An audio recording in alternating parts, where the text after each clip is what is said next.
నమస్తే welcome to Nandyal news 9 ముందుగా headlines రసాయనాలతో మాగపెడుతున్న వ్యాపారులు మామిడికాయల మధ్య కెమికల్ పౌడర్ ప్యాకెట్లు తనిఖీలు నిర్వహించిన ఫుడ్ సేఫ్టీ అధికారులు వెంకటరాముడు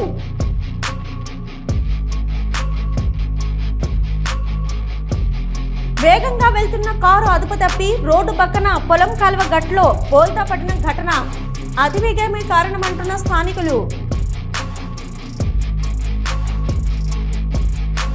బనగానపల్లిలో చిన్నపిల్లలపై అఘాయిత్యాల గురించి తల్లిదండ్రులకు అవగాహన కల్పించిన సిఐ గౌతమి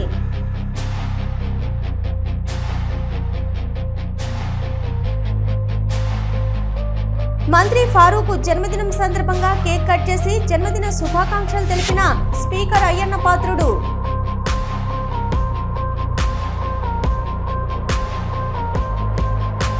జాన్సన్ గ్రూప్ ప్రభుత్వ పాలిటెక్నిక్ కళాశాల వారి ఆధ్వర్యంలో విజయవంతంగా ముగిసిన మెగా జాబ్ మేళా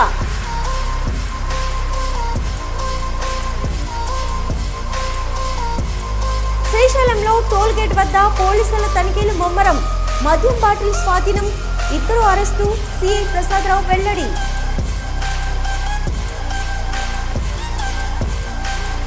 బనగానపల్లిలో అసంఘిక కార్యక్రమాలకు పాల్పడుతున్న 6 మంది వ్యక్తులపై రౌడీ షీట్ ఓపెన్ చేసిన డిఎస్పీ శ్రీనివాసులు వెల్లడి ప్రపంచ జాతీయ డెంగూ దినోత్సవం దోమల పట్ల అప్రమత్తంగా ఉండాలి అవగాహన ర్యాలీ ప్రారంభించిన జిల్లా వైద్య శాఖ అధికారి వెంకటరమణ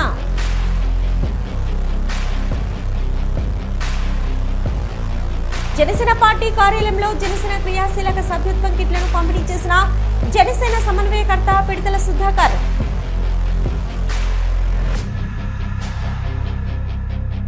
కోవెలకుంట్ల పాండంగ స్వామి రథోత్సవం కన్నుల పండుగగా పోటెత్తిన భక్తులు పాల్గొన్న మంత్రి బీసీ జనార్దన్ రెడ్డి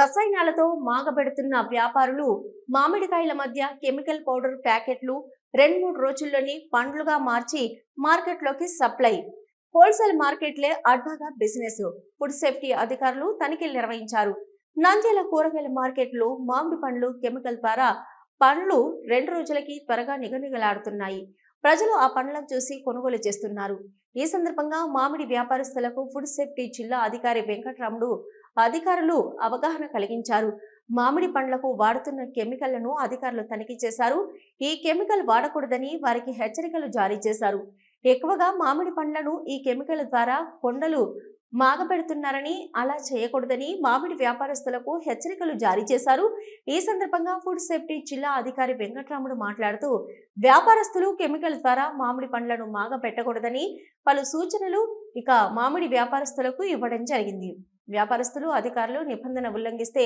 కఠిన చర్యలు తప్పవని వారికి హెచ్చరికలు జారీ చేశారు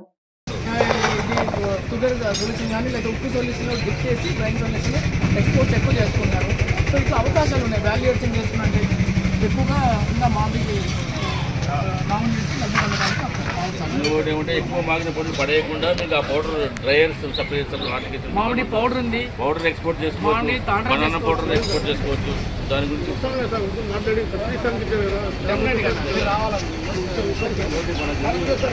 చెప్పండి ప్రతి 3వ శనివారం చెప్పండి ఎవరు షాప్ కూడా అడుగుతుందండి ప్రతి గురువారం రోజు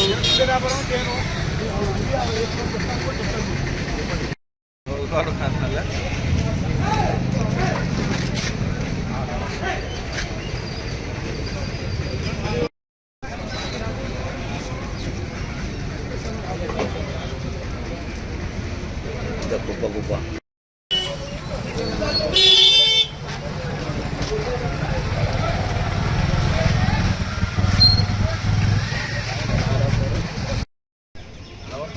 కవర్ చెప్పించేదా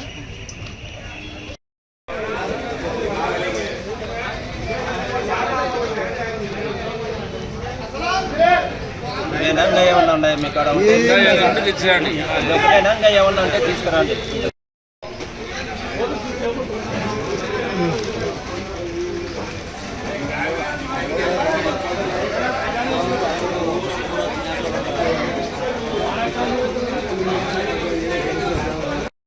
ఇది మటుకు ఇది వాడవచ్చా చెప్పండి. మీరు వాడమంటే వాడతాము, లేదంటే మానుకుంటాం. మీరు ఏమన్నా మాకు ఇది వాడమంటే ఇది వాడతాం సార్. ఇది ఓకేనా సార్?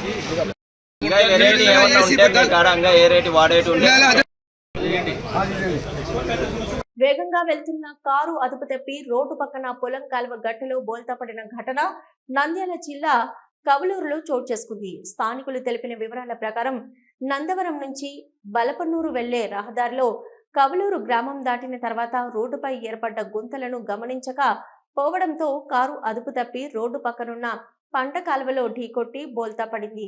ప్రమాద సమయంలో కారులోని ఎయిర్ బ్యాలెన్స్ తెరుచుకోవడంతో అందులో ప్రయాణిస్తున్న వారు స్వల్ప గాయాలతో బయటపడ్డారు. రాత్రి సంఘటన చోటు చేసుకుందని అక్కడున్న స్థానికులు తెలిపారు. అతివేగంగా రావడంతో ఎదురుగా వస్తున్న వాహనాన్ని తప్పించబోయి అదుపు తప్పి కారు బోల్తా పడిపోవడం జరిగిందని, కారు పడిన దృశ్యాలు చూస్తే భారీ ప్రమాదం జరిగినట్లు భావిస్తున్నారు. అయితే అక్కడ కారుకు సంబంధించిన వారు ఎవరూ లేకపోవడంతో కారు మాత్రమే కాల్వలో పడిపోవడం జరిగింది. అతి వేగమే ప్రమాదానికి కారణమని స్థానికులు అంటున్నారు. అధికారులు ఎన్నిసార్లు చెప్పినా కారు వేగం తగ్గడం లేదు. రోడ్డు భద్రతా వారోత్సవాల్లో బాగా ఎన్నిసార్లు చెప్పినా కూడా డ్రైవర్లలో మార్పు రావడం లేదు. మద్యం సేవించి వాహనం నడిపితే ఇలాగే ఉంటుందంటున్నారు అధికారులు. బాల్య వివాహాలు చేయలేదని, బాల్య వివాహాలు చేయడం వల్ల కలుగు అనర్థాల గురించి నంద్యాల మహిళా సిఐ గౌతమి పేర్కొన్నారు. గురువారం నాడు నంద్యాల జిల్లా బనగానపల్లి మండలం చెర్లో కొత్తూరు గ్రామం నందు మహిళలకు, విద్యార్థులకు అవగాహన సదస్సును సిఐ గౌతమి ఏర్పాటు చేయడం జరిగింది. ఈ సందర్భంగా ఆమె మాట్లాడుతూ శక్తి యాప్ ద్వారా వెంటనే సమస్యను ప్రజలు చెప్పుకోవడానికి వీలవుతుందని, ప్రతి ఒక్కరూ శక్తి యాప్ను చరవాణిలో ఉచితంగా డౌన్లోడ్ చేసుకోవాలని సిఐ గౌతమి తెలిపారు. ఏ సమస్య ఉన్నా నేరుగా శక్తి యాప్ ద్వారా మెసేజ్ చేస్తే మీ సమస్యను పరిష్కరించడానికి వీలవుతుందని వారు పేర్కొన్నారు. గ్రామంలోని అధిక సంఖ్యలో మహిళలు, పిల్లలు పాల్గొన్నారు. చిన్న పిల్లలపై జరిగే అఘాయిత్యాల నివారణ గురించి వివరించారు. చిన్న పిల్లలను ఒంటరిగా వదలవద్దన్నారు. గ్రామం ఏర్పడిన నాటి నుంచి కూడా ఈ ప్రాంతానికి ఈ విధంగా మహిళా సిఐ వచ్చి అవగాహన కల్పించడం ఇదే మొదటిసారి అని గ్రామ ప్రజలు చెప్పారు. పల్లెల్లో ఉన్నప్పటికీ ఆడవాళ్ళు, నేను కూడా ఒక వ్యవసాయ కుటుంబం నుంచి వచ్చానమ్మా. ఇప్పుడు కాదు, నేను ఈ డిపార్ట్మెంట్లోకి 23 ఏళ్ల కిందట వచ్చిన. అప్పుడు నాకు తెలిసి మీరంతా చాలా చిన్నపిల్లలు ఉంటారు, అవునా? మీకు ఏ 5 ఏళ్ళలో 10 ఏళ్ళలో ఉండింటాయి. 23 ఏళ్ల కిందట వచ్చిన అంటే అప్పటి రోజుల్లో ఇంకెంత కష్టాలు ఉండిండాలా. అయినా కూడా మా అమ్మ ఏం చదువుకోలేదు, కానీ మా అమ్మ అయినా 10వ తరగతి చదివినారు, చేసేసి ఏమవుతుందిలే అనుకుంటా, అవునా? అవునా కదా అనేసి చేసి పంపించేయాలా అని అనుకుంటా. అది కరెక్టేనమ్మా? కరెక్టేనా? అలా చేస్తే బాగుంటుంది. మనం ఏం చేస్తాం, కంప చెట్టును దాటుకొని పోవాలా, లేదా ఆ కంప చెట్టు ఉన్న దారిని కాకుండా వేరే దారి చూసుకోవాలా. కానీ మనం ఏం చేస్తాము, కంపలోనే భయపడుతున్నాం, అవునా? ఎందుకంటే చిన్నపిల్లలకు పెళ్ళిళ్ళు చేస్తే, నేను మహిళా స్టేషన్లో ఉన్నాను కదమ్మా, 16 ఏళ్ళకే పెళ్లి చేస్తారు. ఆ పాపకి 21, 22 సంవత్సరాలు వచ్చేసరికి 2, 3 పిల్లలు అవుతారు. ఇక ఆ భర్త కూడా నానాక ఇబ్బందులు పెడతాడు. ఆ అమ్మాయి ఏమి చెప్పుకోలేని పరిస్థితిలో ఉంటుంది. తీరా భరించలేక ఆ అమ్మాయి ఏదో చావు బతుకుల్లో ఉన్నప్పుడు వాళ్ళ తల్లిదండ్రులు తీసుకొని వచ్చి మా దగ్గరికి కౌన్సిలింగ్కి తీసుకొస్తారు. కౌన్సిలింగ్ తీసుకొచ్చినప్పుడు ఆ పాపను మేము అడిగితే ఏం చెప్తుంది, నాకు అసలు ఇష్టమే లేదు, 16 ఏళ్లకు 15 ఏళ్లకు పెళ్లి చేయడం ఇష్టం లేదు, కానీ నా తల్లిదండ్రులు ఇదిగో ఇలాగా రకరకాల భయాలకు, ఇబ్బందులకు ఆడపిల్ల ఇంట్లో ఎందుకులే ఉండడం, వాళ్ళు ఏడిపిస్తారు, వీళ్ళు ఏడిపిస్తారు, వాళ్ళకి ఎవరు కాపలా ఉంటారు అని పెళ్ళిళ్ళు చేస్తున్నారు. ఇప్పుడు ఆ అమ్మ 21 సంవత్సరాలకు పెళ్లి చేసుకోవాల్సిన ఆమె 2 పిల్లల తల్లి అయ్యి స్టేషన్ల చుట్టూ తిరుగుతూ ఉంటుంది. నంద్యాల టీడీపీ కార్యాలయంలో మంత్రి ఫారూక్ జన్మదినం సందర్భంగా కేక్ కట్ చేసి జన్మదిన శుభాకాంక్షలు తెలిపారు. స్పీకర్ అయ్యన్న పాత్రుడు ఎన్టీఆర్ ఆశీస్సులతో ఇద్దరు ఒకేసారి రాజకీయాల్లోకి వచ్చామన్నారు. స్పీకర్ అయ్యన్న పాత్రుడు మొదటిసారిగా ఇద్దరికి ఒకేసారి మంత్రి పదవులు వచ్చాయని, అప్పటి నుంచి నేటి వరకు ఒకే పార్టీలో కొనసాగుతున్నామన్నారు. ఫారూక్ అంటే తనకి అమితమైన ప్రేమని తెలిపారు.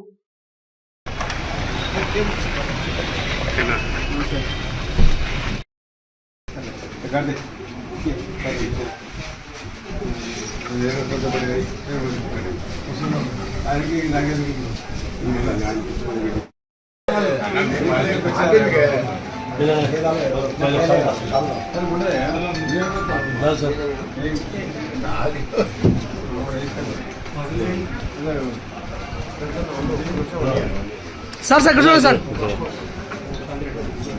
అట్లా పట్టుకోండి. అట్లా పట్టుకోండి పట్టుకోండి okay okay sir. Okay okay sir.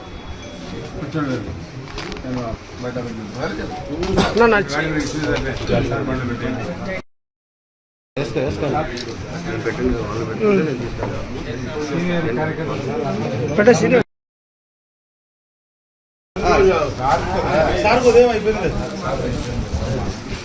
చూడు చూడు చూడు.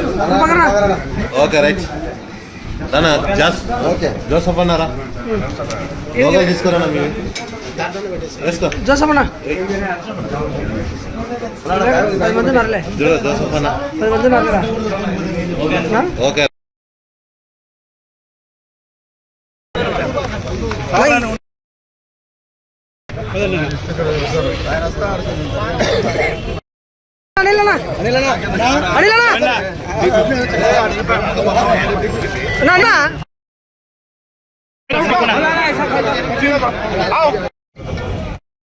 అందరికీ నమస్కారం అండి.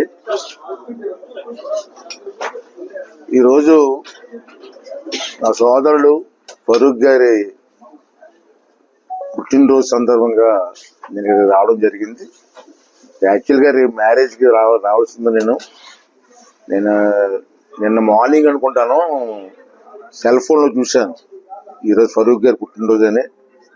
ఇక బెంగళూరు నుంచి రావాల్సింది పోయి ఇప్పుడు వైజాగ్ డైరెక్ట్గా వచ్చి ఇవాళ ఫరూక్ గారు నా సోదరుడు ఇలాంటి వ్యక్తి అతను పర్సనల్గా వచ్చి విశేష చెప్పాలని ఉద్దేశంతో ఇక్కడ రావడం జరిగింది. మీ అందరికీ తెలిసిన విషయమే, ఎన్టీ రామారావు గారి ఆశీర్వాదంతో నేను 83లో రాజకీయాల్లోకి రావడం జరిగింది. మరి ఆ దేవుడి ఆశీర్వాదం ఏంటో మమ్మల్ని ఇద్దరిని ఎలా కనబడి తెలుసు, కానీ ఆ రోజు నుంచి కూడా నేను ఫరూక్ గారికి నాకు పరిచయం. 85లో ఇద్దరు మంత్రులు అయ్యాం. నేను ఫస్ట్ టైం మంత్రి, ఫరూక్ గారు నేను మంత్రి రావడం. లక్కీగా హైదరాబాద్లో మా ఇద్దరు బంగ్లాలు కూడా పక్కనే, మధ్యలో సరిహద్దు తప్పించి ఇద్దరు బంగ్లాలు పక్కనే. ఆ రోజు నుంచి మా ప్రారంభమైనటువంటి మా అనుబంధం ఇన్ని సంవత్సరాలు కూడా ఒక అన్నదమ్ముల కంటే ఎక్కువగా మేము వస్తూ ఉన్నాం, పయనిస్తూ ఉన్నాం. మళ్ళీ మొన్న ఎలక్షన్లో ఇద్దరు కలిసి పోటీ చేసాం. అతను మంత్రి అయ్యారు, నేను స్పీకర్ అయ్యాను. మళ్ళీ మా భగవంతుడు మళ్ళీ కలిపాడు మా ఇద్దరిని. విజయవాడలో ఇద్దరి ఇప్పుడు మా ఇల్లు పక్కనే. హైదరాబాద్లో ఏ విధంగా ఉన్నాయో ఇప్పుడు కూడా విజయవాడలో కూడా మేము పక్కనే ఉన్నాం. ఆ అనుబంధం మొదటి నుంచే ఉంది. వంట అన్నదమ్ముళ్ళ కలిసి వస్తున్నాం. ఇది కలకాలం ఉండాలని, అలాగే ఫరూక్ గారికి ఆ భగవంతు తాలూకా అల్లా తాలూకా ఆశీస్సులు ఎప్పుడు ఉండాలని, వెంకటేశ్వర స్వామి ఆశీస్సులు ఎప్పుడు ఉండాలని చెప్పి మనస్ఫూర్తి కోరుకుంటున్నాను.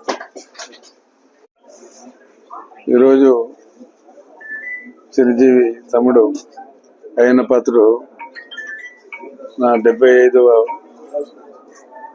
జన్మదినోత్సవాన్ని పురస్కరించుకొని ఇక్కడికి వచ్చినందుకు ప్రత్యేకంగా ధన్యవాదాలు.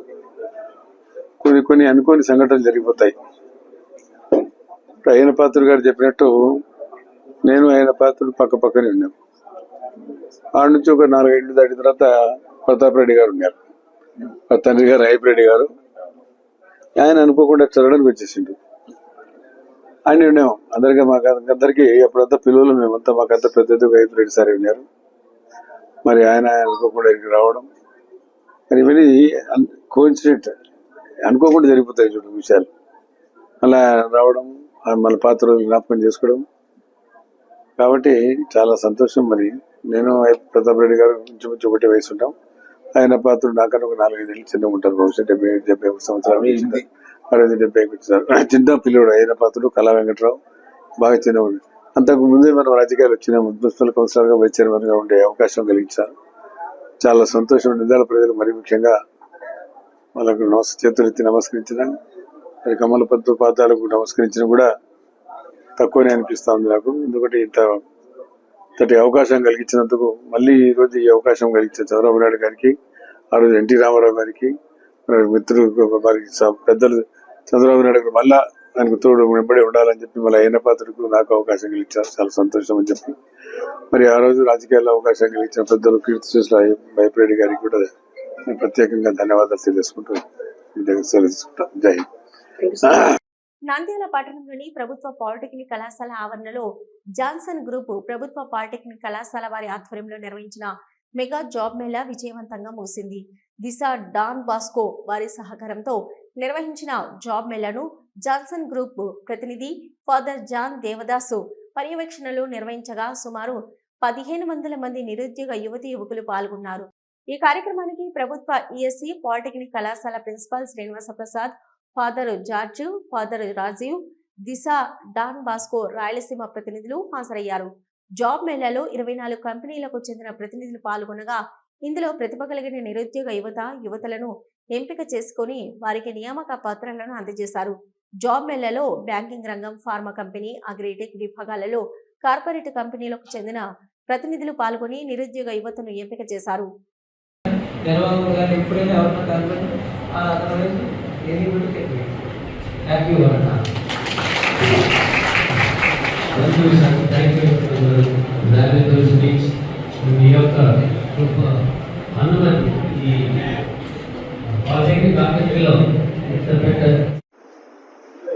నమస్కారం. ఈరోజు మన ఈఎస్సీ గవర్నమెంట్ పాలిటెక్నిక్ నంద్యాల నందు మెగా జాబ్ మేళా జరగడం చాలా సంతోషదాయకం. దీనికి మన ఫాదర్ దేవదాస్ గారు తీసుకున్న చొరవ ఎంతో అభినందనీయం.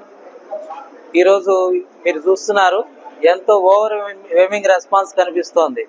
ఒక్కసారిగా మేము అనుకున్న దానికంటే, ఊహించిన దానికంటే ఎక్కువ మంది అభ్యర్థులు హాజరయ్యారు ఇక్కడ. అలాగే దీనికోసమని 20 కంపెనీలు పైగా ఫైనాన్స్, బ్యాంకింగ్, ఫార్మసీ ఇలాంటి, అలాగే ఇంజనీరింగ్ బ్యాక్గ్రౌండ్తో ఉన్న కంపెనీలన్నీ కూడా వచ్చాయండి. వాళ్ళ హెచ్ఆర్ మేనేజర్లు అందరూ కూడా రెడీగా ఉన్నారు, క్యాండిడేట్స్ కూడా రెడీగా ఉన్నారు. అది స్టార్ట్ కాబోతోంది. ఈ అవకాశాన్ని ఇక్కడ దగ్గరలో ఉన్న అందరూ కూడా, ఉద్యోగార్థులందరూ కూడా వినియోగించుకుని వాటి ఫలితాలను పొందుతారని చెప్పి ఆశిస్తున్నాము. ఈ చొరవ తీసుకుని మా దగ్గరకు వచ్చి ఇక్కడ కండక్ట్ చేయడానికి మన ఫాదర్ దేవదాస్ గారు చేసిన కృషి ఎంతో ఉంది దీని వెనకాల. అదే దీని మొత్తానికి కారణం. దీని కొన్ని వివరాలు మన దేవదాస్ గారు మీకు అందిస్తారు. అందరికీ నమస్కారం అండి. ఈరోజు నంద్యాల పట్టణానికి ఎంతో ఆనందదాయకమైనటువంటిది. ఎందుకంటే మన మధ్యలో ఉండేటువంటి ఎంతోమంది యువకులు ఉద్యోగ అవకాశాలు లేక ఎంతో సతమతం అవుతూ ఉన్నారు. దీనిని దృష్టిలో ఉంచుకొని జాన్సన్స్ గ్రూప్ తరపున ఈ సేవా కార్యక్రమాన్ని చేపట్టాలి అని నిర్ణయించడం, ఆ తదనంతరము మన లోకల్ స్థానికంగా ఉండేటువంటి polytechnic college principal sir Srinivas Prasad గారిని మేము సురేష్ సార్ ద్వారా కలిసినప్పుడు మాకు ఎంతో ఆర్ద్రత మరియు సౌజన్యంతో ఆయన మాట్లాడడము, ఆ తర్వాత మాకు కావలసినటువంటి ఏర్పాట్లన్నీ చేయడంలో మేము సహకరిస్తామని మాట ఇచ్చి, మాట ప్రకారము ప్రతి ఒక్క విషయంలో కూడా చొరవ తీసుకొని మమ్మందరినీ కూడా ప్రోత్సహిస్తూ ముందుకు నడిపిస్తున్నటువంటి ప్రసాద్ సార్ గారికి మరియు మిగతా వారందరికీ కూడా హృదయపూర్వకమైనటువంటి కృతజ్ఞతలు. ఈ తరుణంలో యువత ఉద్యోగము లేదు అని బాధపడకుండా ఏదో ఒక ఉద్యోగం, ఏదో ఒక జీవనోపాధి అన్నటువంటిది పొందుకొని ప్రతి ఒక్కరికి అవకాశాలు మెండుగా ఉన్నాయి. దాదాపుగా 2270 వేకెన్సీస్ కంపెనీస్ వచ్చి ఉన్నాయి. కాబట్టి వాటన్నిటిని కూడా ఈ యొక్క జాబ్ మేళా ద్వారా సద్వినియోగం చేసుకుంటారని యువతని సభాముఖంగా కోరుతూ ఉన్నాను. మరి ఈ అవకాశాన్ని కల్పించినటువంటి శ్రీనివాస్ ప్రసాద్ గారు మరియు డాన్ బోస్కో ఫాదర్స్ వారి యొక్క టెక్నికల్ సపోర్ట్ డిఫరెంట్ కంపెనీస్ను కాంటాక్ట్ చేయడంలోనూ మరి ఇతరమైనటువంటి వాటన్నిటి యందు కూడా హెచ్ఆర్స్ను ఇక్కడ అకామిడేట్ చేయడంలోనూ అన్నిటిని కూడా వారు ఎంతో కృషి సల్పి ఉన్నారు. వారికి కూడా నా హృదయపూర్వకమైనటువంటి కృతజ్ఞతలు తెలుపుతూ ఉన్నాను. Thank you. God bless you all. శ్రీశైలంలో టోల్ గేట్ వద్ద పోలీసులు తనిఖీలు ముమ్మరం చేశారు. దేవస్థానం పవిత్రతపై పోలీసులు నిఘా పెట్టారు. బస్సులు, కార్లను క్షుణ్ణంగా పరిశీలించి అనుమతిస్తున్నారు. ఈ నేపథ్యంలో ఓ ఆర్టీసీ బస్సులో తెలంగాణ మద్యం సుమారు 50 క్వార్టర్ బాటిళ్లను గమనించి పట్టుకుని సిఐ ప్రసాదరావు పోలీసులు స్వాధీనం చేసుకున్నారు. నిన్న, ఈ రోజు 2 దఫాలుగా 100 క్వార్టర్ బాటిళ్లను పోలీసులు పట్టుకోవడంతో మద్యం తరలిస్తూ గుట్టుగా వ్యాపారం చేసుకుంటున్న వారి గుండెల్లో రైళ్లు పరిగెడుతున్నాయి. శ్రీశైలం సిఐ ప్రసాదరావు వరుస తనిఖీలలో శ్రీశైలానికి అక్రమంగా తరలిస్తున్న మద్యం బాటిళ్లు పట్టుబడ్డాయని, ఆర్టీసీ బస్సుల్లో శ్రీశైలానికి చెందిన ఇద్దరు మహిళలు 50 మద్యం బాటిళ్లను తెస్తుండగా పోలీసులు తనిఖీ చేసి పట్టుకున్నారన్నారు. ఇక మద్యము శ్రీశైలానికి తెచ్చిన ఇద్దరు మహిళలపై మరో వ్యక్తిపై శ్రీశైలం సిఐ ప్రసాదరావు కేసు నమోదు చేశారు. పట్టుబడ్డ 50 క్వార్టర్ బాటిళ్లు శ్రీశైలం పోలీసులు సీజ్ చేశారు. దేవాదాయ ధర్మాదాయ చట్టం ప్రకారం శ్రీశైలం దేవస్థానం పరిధిలో మద్యం సేవించడం, అమ్మడం, కొనడం నిషేధం. శ్రీశైలానికి ఎవరైనా నిబంధనలు ఉల్లంఘించినా మద్యము, మాంసం తీసుకొని వస్తే కఠిన చర్యలు తప్పవని సిఐ ప్రసాదరావు హెచ్చరించారు.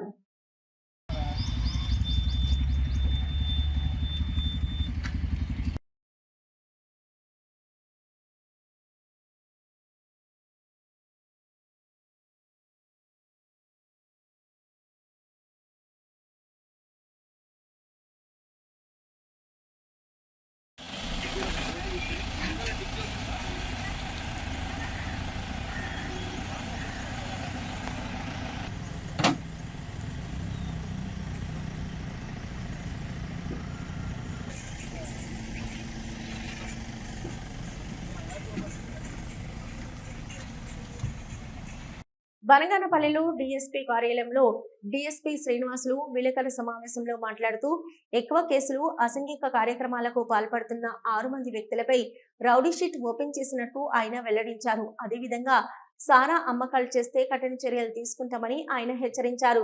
బనగానపల్లిలో కొన్ని ప్రధాన రహదారుల్లో ట్రాఫిక్ సమస్య ఎక్కువగా ఉందని, ట్రాఫిక్ నియంత్రణకు ప్రణాళికను ఏర్పాటు చేసుకున్నట్లు ఆయన వెల్లడించారు. వాహనదారునికి తప్పనిసరిగా లైసెన్సు, వాహనంకు ఇన్సూరెన్సు, రిజిస్ట్రేషన్ పత్రాలు తప్పనిసరిగా చూసుకోవాలని డీఎస్పీ శ్రీనివాసులు తెలిపారు. తర్వాత సిమెంట్ ఫ్యాక్టరీ ఈ మధ్యలో ఉన్న ఏరియాలో కంప్లీట్ యాక్సిడెంట్ నిరోధించడానికి, ఎందుకంటే ఈ మధ్య యాక్సిడెంట్స్ రేట్ పెరిగింది, నిరోధించడానికి ట్రాఫిక్ కాన్స్టెన్సీ పెట్టి ఆర్ఎండ్బి వాళ్ళ కోఆర్డినేషన్తో ఒక ప్లాన్ ఆఫ్ యాక్షన్ తయారు చేయడం జరిగింది. దాని ప్రకారం రాబోయే రోజుల్లో కొన్ని స్పీడ్ బ్రేకర్స్ అయితేనేమి, రంబుల్ స్ట్రిప్స్ అయితేనేమి, రోడ్ డివైడర్స్ అయితేనేమి పెట్టి దాన్ని కంట్రోల్ చేయడం జరుగుతుంది. అదేవిధంగా రాబోయే రోజుల్లో సారై ఆరాక్ సెల్లర్స్ ఎవరు ఉన్నారో వాళ్ళపైన కూడా కఠిన చర్యలు తీసుకుంటాము. వాళ్ళపైన కూడా షీట్స్ ఓపెన్ చేయడం జరుగుతుంది.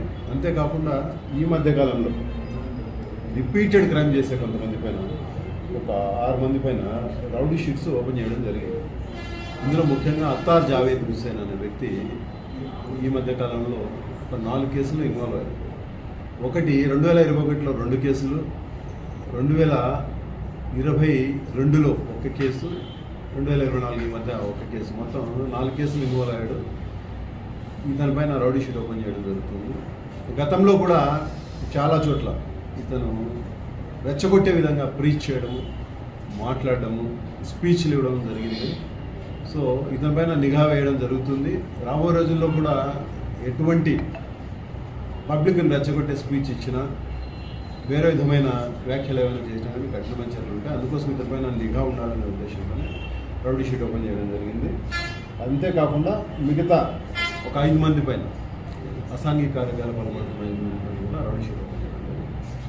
అదేవిధంగా పోక్సో కేసుకు సంబంధించి ఒక అమ్మాయిని రేప్ చేశారు చిన్నపిల్లని చెప్పేసి ఒక కంప్లైంట్ రావడం జరిగింది. దానిపైన ఇన్స్పెక్టర్ గారికి ఎఫ్ఐఆర్ కట్టడం జరిగింది.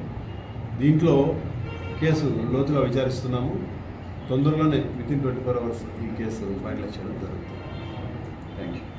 ప్రపంచ జాతీయ డెంగ్యూ దినోత్సవం సందర్భంగా జిల్లా వైద్యాధికారి డిఎంహెచ్ఓ వెంకటరమణ, జిల్లా మలేరియా అధికారి వి కామేశ్వరరావు ఆధ్వర్యంలో అవగాహన ర్యాలీని వైద్య జిల్లా కార్యాలయం నుంచి జిల్లా అధికారి వెంకటరమణ ప్రారంభించారు. డెంగ్యూను ఓడించండి, పరిశీలించండి, శుభ్రం చేయండి, మూతలు పెట్టండి అను నినాదంతో ముందుకు సాగినది. డెంగ్యూ వ్యాధి మంచినీటిలో పెరిగే ఏడిస్ ఈజిప్టు దోమకాటు వల్ల వస్తుందని ఈ దోమ ముఖ్యంగా పగటిపూట కుడుతుంది. దోమలు కుట్టకుండా ప్రతి ఒక్కరూ వ్యక్తిగత జాగ్రత్తలు తీసుకోవాలని, ఇండ్లలో రాత్రిలో వేపాకు పొగ వేసుకోవాలని, దోమ చిన్నదే అయినా దానివల్ల వచ్చే అనర్థాలు ఎక్కువని, పరిసరాలు పరిశుభ్రంగా ఉంచుకొని నీరు నిల్వ లేకుండా చూడడం మరియు ప్రతి శుక్రవారం డ్రై డే పాటించి డెంగ్యూ దోమ ఉత్పత్తిని అరికట్టడంలో భాగస్వాములు కావాలని, చిన్న చిన్న చర్యలు పెద్ద వ్యాధుల నిరోధానికి దోహదపడతాయని తెలియజేయడం జరుగుతుందని తెలిపారు.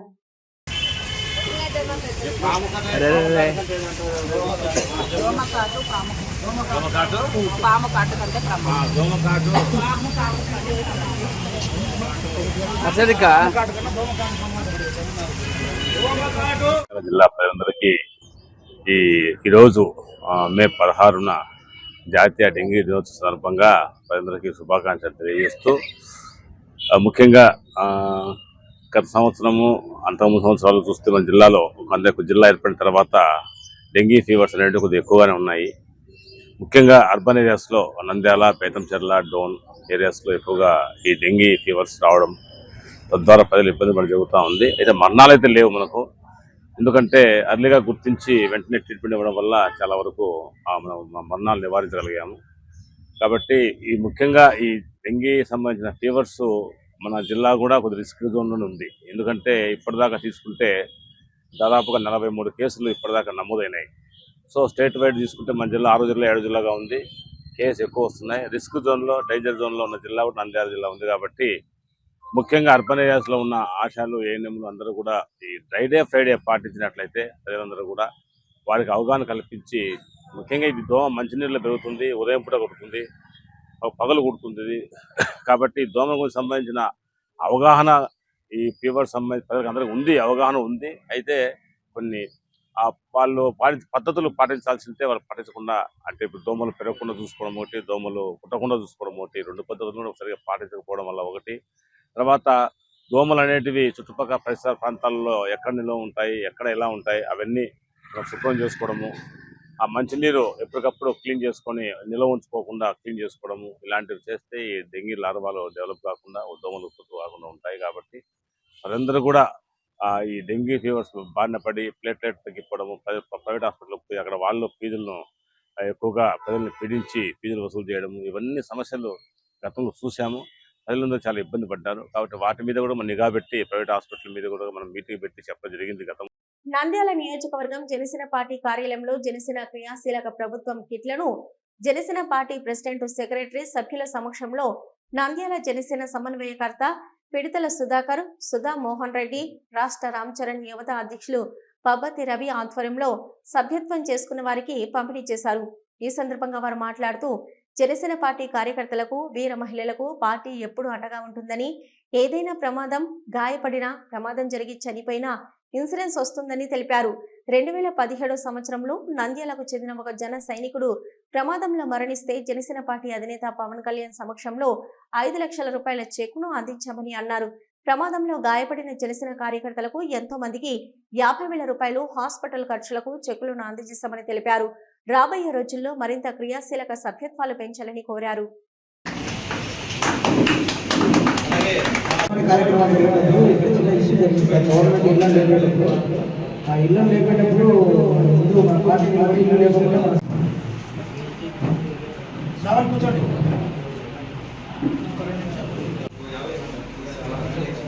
మన పార్టీ కోసం కొంత ఆర్థికంగా నిలబడి పార్టీకి స్టార్ట్ చేశాము. మంగళగిరి జనసేన పార్టీ ఆఫీస్ జనవాణి అని అక్కడ మెయిన్గా ప్రజా సమస్యలు ఏదన్నా ఉంటే తీసుకొస్తున్నారు. అక్కడ ప్రతిరోజు మన జనసేనకు సంబంధించిన ఎమ్మెల్యేలు కానీ అందరికీ నమస్కారం. ఈరోజు మన నంద్యాల అసెంబ్లీ జనసేన కార్యకర్తల మీటింగ్ని ఇక్కడ ఏర్పాటు చేయడం జరిగింది. దీనికి కారణం ఏమిటంటే, మాకు క్రియాశీలక సభ్యత్వం మెంబర్షిప్ కార్డులు మాకు హెడ్ ఆఫీస్ నుంచి ఇక్కడికి రావడం జరిగింది. వాటిని డిస్ట్రిబ్యూట్ చేయడం కోసం కళ్యాణ్ సార్ పర్సనల్ టీమ్ ఇక్కడికి రావడం జరిగింది. వారి చేతుల మీదుగా ఈరోజు క్రియాశీలక సభ్యత్వం చేసిన వారికి ఐడి కార్డులను పంపిణీ చేయడం జరిగింది.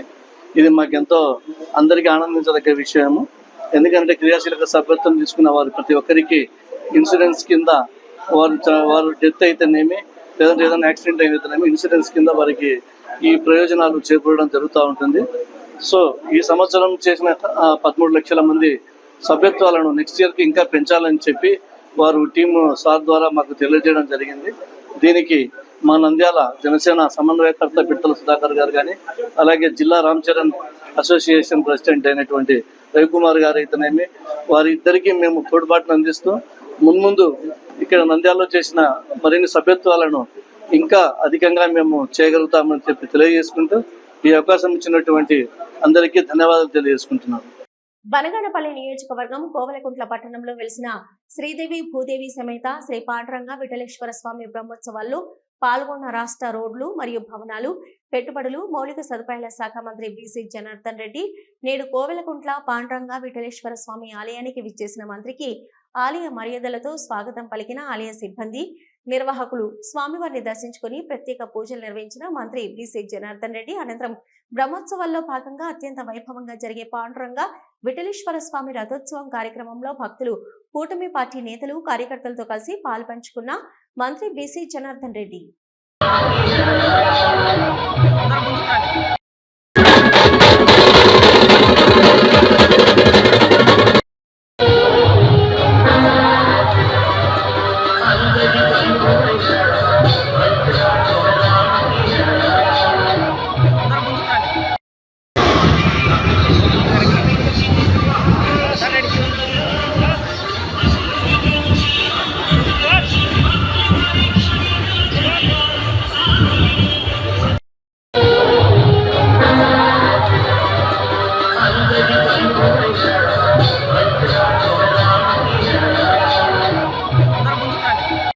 ఇవి ఇప్పటివరకున్న నంద్యాల న్యూస్ 9. నమస్తే.